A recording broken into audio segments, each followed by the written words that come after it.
of losing consistently.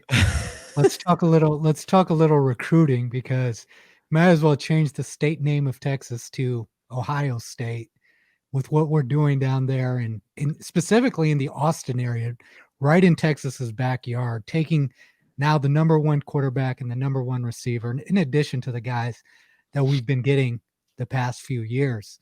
Zach, take us into this because I know you played a role in the start of this movement of why so many kids from the state of Texas, which I personally know from living down there. I don't care what anyone says, no state produces better athletes or better volume of athletes than the state of Texas does. Well, better football players for sure. I mean, I would contend that Florida might have comparable or maybe even a little better of just sheer athletic humans. Yeah, it's close. But Texas has well coached, good students, and whatever. Not to knock Florida, but it is what it is. The education system in Florida is freaking horrible. But getting back to the actual question, I think I talked about it on your show before. Recruiting is a really interesting thing, and it happened with us in South Florida. And it's when you go into a fruitful area, a highly recruited area, it's really hard to get the first one. And for us, it was Johnny Dixon in South Florida. Yeah. Once we got Johnny Dixon in South Florida, then you saw the Joey Bosa's, and then you saw it's just all of a sudden it became in vogue to consider Ohio State, and it goes back all the way to Dontre Wilson, which Tom Herman signed him out of DeSoto High School, and that's kind of started it. It at least gave Ohio State a name in Texas. Yeah. Because Dontre was such a highly recruited kid, committed to Oregon forever. Chip Kelly goes to the NFL, and it was really luck, pure luck, that Tom signed him because the kid didn't know where to go, and he just kind of said, okay, I guess I'll go here.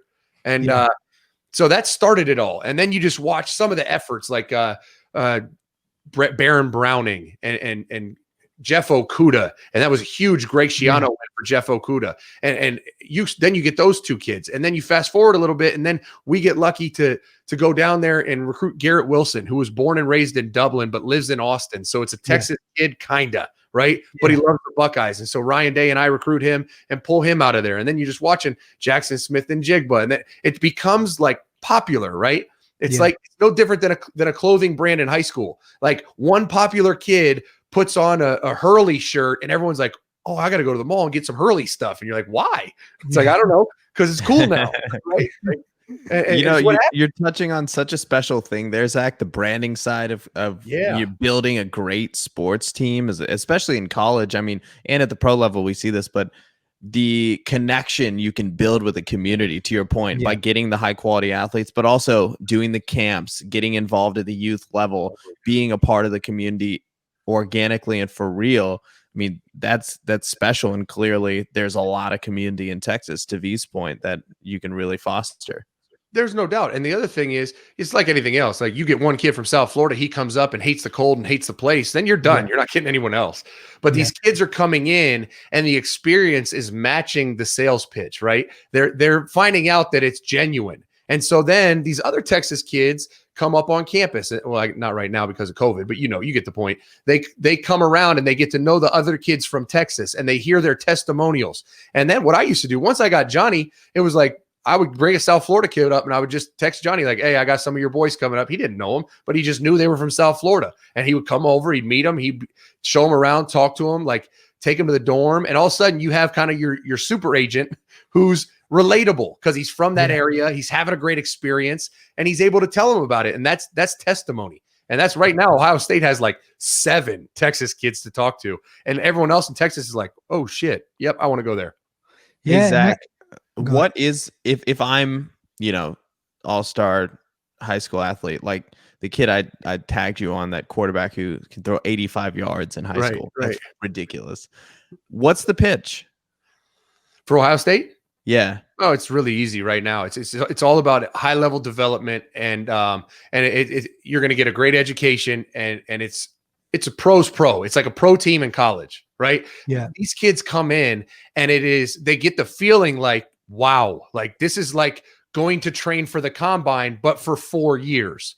They go to other places and they eat hot dogs and play cornhole. And it's like, that's all fun and games. Like we can do that at Ohio State too. We did it on recruiting trips, but the kids leave because they see this is like that making it to Harvard right? Yeah. Like, I'm going to be set for life. They go through the process, and here's the development process. Here's the testimonials. Watch how hard our guys work. Go talk to them and hear how hard they work. And then look at the branding side of things. We help you build your own personal brand. And then let's look at the real life development. We're going to set you up with a network, and they show you how they're doing it. Not that they're going to, because I've been a part of that. And when we first got to Ohio State, that was one of the things I did. I showed them how big the alumni base was, and Buckeyes want to hire Buckeyes. It's all bullshit, because you need to meet those people and get to know them for them to hire you, right? So what Ohio State's doing right now is second to none, as far as these kids are visualizing and seeing, this is going to maximize me. And there's not even a lot left to chance. Yeah. I agree with you 100%. And that's something that Ohio State fans forever need to be grateful to Urban Meyer for, like, taking him out of context of being a football coach. I think Urban Meyer is one of the best CEOs in America in terms of developing a culture and developing a brand, because a lot of the kids that leave Ohio State and go to the NFL, they say the training for the NFL is a cakewalk for them after they've gone through what they've gone through at Ohio State, and another thing, like you said, is the development aspect of this thing. I think the kid, I'm drawing a blank on his name, but the receiver said he actually can see the development with his own eyes of Garrett Wilson from when he came into his freshman year to his sophomore year. Yeah. And actually visualize that what they're saying is actually happening is also a big part of it. There's no doubt. And I will say this, that some of the stuff that was going on when I left Ohio State, and I'll give credit where credit's due. The guy Keenan Bailey that works there is a superstar in the making, and people kind of know about him now. But the stuff that he and I were doing in recruiting, that I know he and Heartline still do, he's unbelievable. He makes these cut-ups and these things to show specific things, and you'll see it if you go on his social media.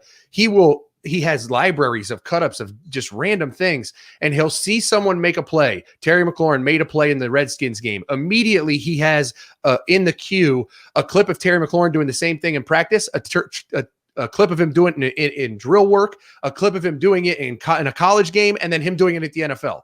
And he puts it all together and sends it to me, or when I was coaching, or a recruit, and the recruit's like, holy shit. You just did that drill. He did it in 7-on-7. He did it against the defense in practice. Then he did it against Michigan. And now he just did it against the Seahawks. And you're like, whoa, yep, I could see the development. I mean, that's amazing. Amazing. And I'm telling you, the kid he's not a kid. I guess he's a man. He's a grown up, but he's phenomenal. And I'm sure that now has infected the whole program. And it's just, it's really cool to see the development, but it has to be shown, right? You could talk about it. You could say Garrett looks better, but if you show specifics and growth visually to a kid, it's like, wow, like mind blowing. Yeah, man. That's amazing. Honestly, amazing. I'm about to give him a follow on Twitter. And by the way, I mean, if anyone at Michigan became a listener of this podcast, I think their program would get a little better from all the wisdom you're dropping, Zach. Right. I'll probably don't give up too much. Don't give up too much. From Ryan Day, like, hey, bro, shut the hell up. Hey, it's easy to give knowledge when you know that your program is set, and just because a lot of people who become successful give knowledge more freely because they've already become successful. And I don't think, it's everyone else is playing catch up at that point. Who cares? Yeah, we'll tell you what we're doing. Guess what? Next week we're going to be 2 more steps ahead. So keep chasing.